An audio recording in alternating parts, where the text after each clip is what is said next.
Psychic readings or even mediumship readings are not all love, light, magical unicorns.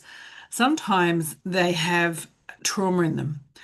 And as a reader, we have to be really aware, whilst maintaining the integrity of the reading and the authenticity of the connection and the truth of the message, we have to be really aware of us and the impact of that message on us.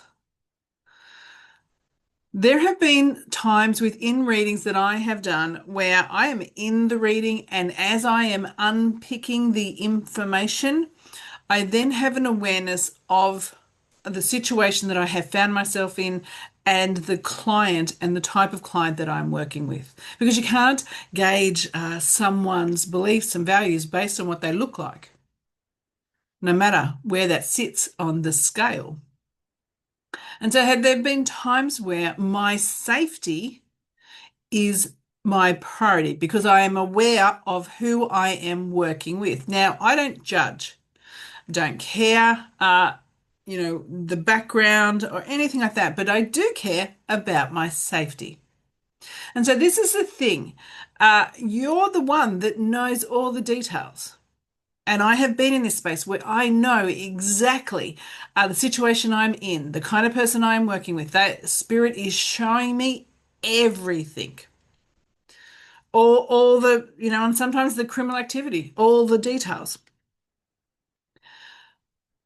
But this is where we have to discern as the reader, still keeping the connection authentic, we still want to serve, but do we need to say every single detail we see? No. We can communicate what we're getting, still ethically, still serving the client, still being in that neutral space without indicating the degree of information that we know. Because it comes in here doesn't mean it needs to come out of here. And I have done that, and I have that set up with my spirit guide too. Show me on certain situations enough that I can still serve the way I need to, but keep me safe. I do not want always for my client to know the amount of information that I have access to, because in a psychic reading, you can find out anything and everything. It's only down to how much time do you have to do that and your inclination, your desire to do that.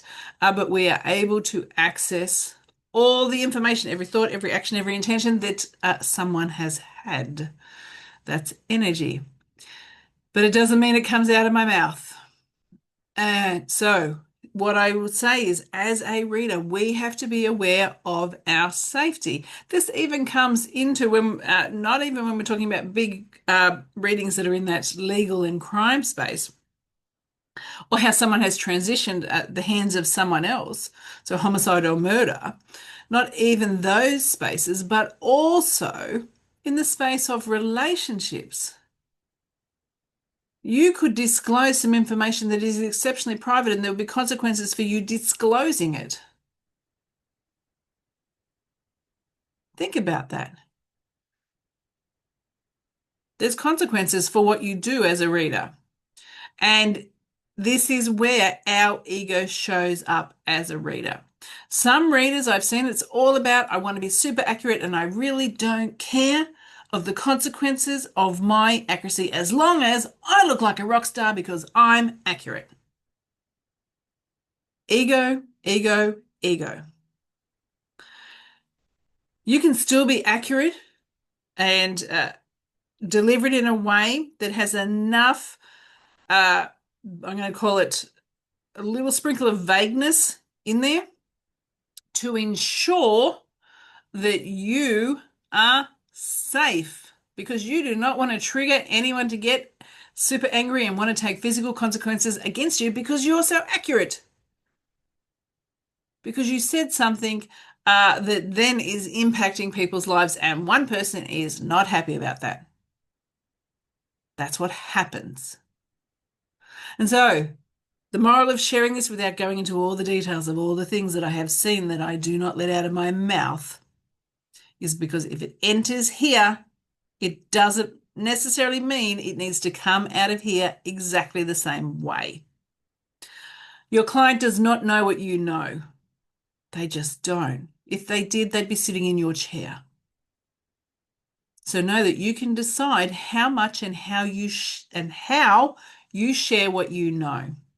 But always consider your own safety first, and ego, keep it in check because it's going to get you into trouble. My name is Bronwyn Jane and I'm the founder of the Psychic Mediumship College.